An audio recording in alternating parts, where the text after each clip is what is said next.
Alrighty. Well, thank you so much, Luddixz from Granit Gaming, for joining me this afternoon for a short little interview. I believe it's, what, 7 a.m. somewhere in Antarctica for you? You're kind of just roaming around the world right now? Somewhere in Antarctica. Not sure exactly where, but somewhere around there.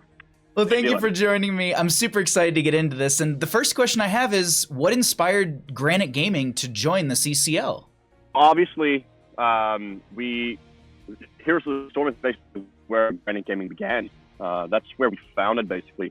And it all really started with, even before we came into HGC, we were fighting in the open divisions for a couple of seasons, I think 2 seasons, 2 open division seasons. But even before that, we had close relations to the Heroes of the Storm scene, I would say, mostly due to Kim, the co-owner of Granit Gaming, whose brother played for Fnatic back in the day, Quacknix. So even then, we already had quite close bonds to the Heroes of the Storm scene, the community, the game.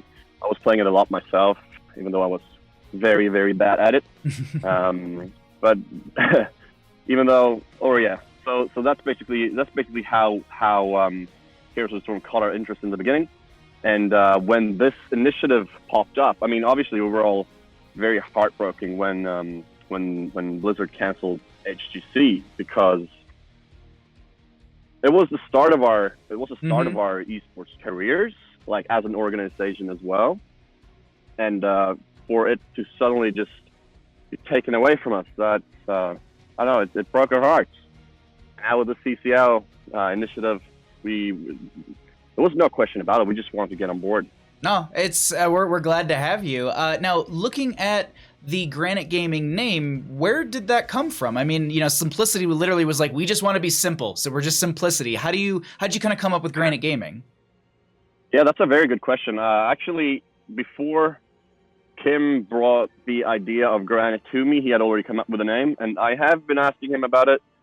People have been asking us about it, and to be fair, I think the right answer is that we thought it sounded cool. Hey, if it sounds cool, why not go for it? I agree with you, absolutely. Like I think that was Michael Udall has been trying to figure out his team name, and he came up with 30K, but he's been thinking for a while because the big thing is you want them as they're going to the core. Granit Gaming takes game number 1. You want to have that kind of that kind of sauce to it in a sense. So I like that. I'm glad that you just give an honest answer, because simplicity was the same way. They were just like, we just want to be simple. We don't want to be too complex. So that's it. It's just going to be that name. So that's exciting. Yeah, exactly. Moving away from the organization itself and more talking about the players, what is Granit Gaming excited to do for the players outside of just obviously scheduling matches and setting up scrims? All right, so we've currently set up a pretty good team to handle all those administrative stuff that you just said, so the players can focus on the game. Apart from that, Granit Gaming, we've valued the family-like environment that we've created lately. Is something we value very, very dearly, and that is something that we offer our players as well, like an environment to strive and to prosper, I guess.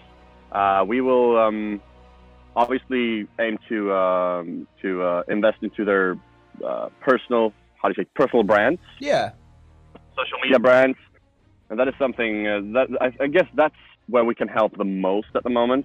So it's a lot of just building the player's brand even outside of just the actual... I think that's the answer I'm trying to come up with. Building the player's brands and inviting them to the family-like environment that we've been building. Because we're really working on creating this community-like feeling with internally, which is something that's been very, very appreciated among, well, not only players, but also fans, etc.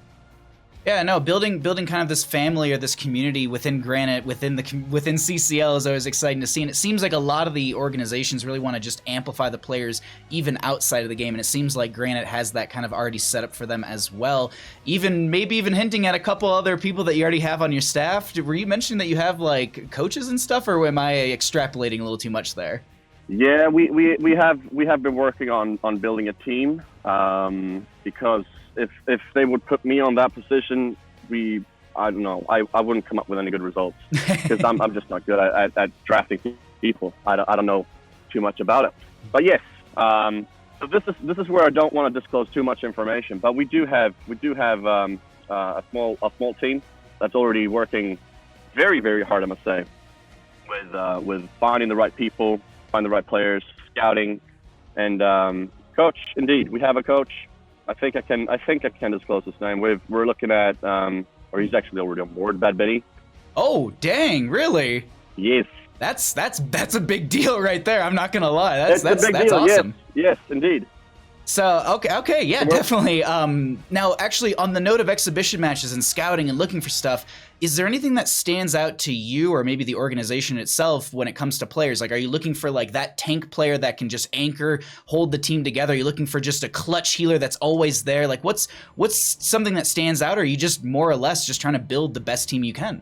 Obviously, trying to build the best team we can, but as of now, we've looked at all the players that have signed up for CCL. And as of now, we're looking extra at frontliners for early picks. I guess that's where our focus lies. But we're also looking at EU players, and we're also looking at former Granit players like Lauber, Darkmark, Samklotta, Henning, Sammy. Mm-hmm.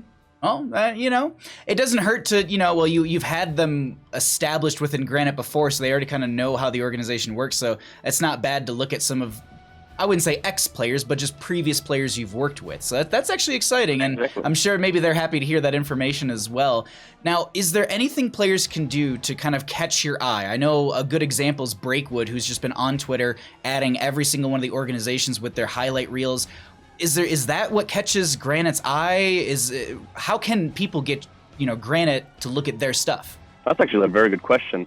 It has caught my attention when people tag us in different highlight reels, or I should say the first few who did it caught my attention. But then there were so many, and I couldn't just go through all the highlight reels because I didn't have the time for it. So I guess since I'm not making the draft around here, I'm simply looking at how the player can fit within Granit and our brand. So I'm more looking at the person.